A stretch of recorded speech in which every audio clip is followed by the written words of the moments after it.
হযরত কাতাদা বলেন, রাসূল সাল্লাল্লাহু আলাইহি সাল্লামকে আমরা জিজ্ঞাসা করলাম, আপনি যে সোমবার দিন রোজা রাখেন, এই রোজার ব্যাপারে কারণটা কি? রাসূল সাল্লাল্লাহু আলাইহি সাল্লাম বললেন, যাকা ইয়াউমুন বুলিতু ফিহি ওয়া ইয়াউমা বুইস্তু ওয়া ইয়াউমা বুইস্তু আও উনজিলা আলাইয়া ফি। রাসূল সাল্লাল্লাহু আলাইহি সাল্লাম বলেন, সোমবার দিন আমি রোজা রাখি কারণ এই দিন আল্লাহ সুবহানাহু ওয়া তাআলা দুনিয়াতে আমাকে পাঠিয়েছেন, এই দিন আমি জন্মগ্রহণ করেছি, এই দিন আমার উপর আল্লাহ সুবহানাহু ওয়া তাআলা নবুয়ত দিয়েছেন।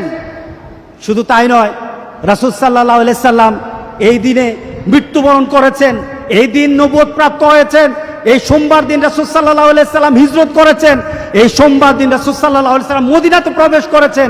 এই দিন রাসূল সাল্লাল্লাহু আলাইহি সাল্লাম আমাদের জন্য সোমবার দিন রোজা রাখার জন্য রাসূল সাল্লাল্লাহু আলাইহি সাল্লাম নিজে রেখেছেন, সাহাবায়ে কেরাম রেখেছেন।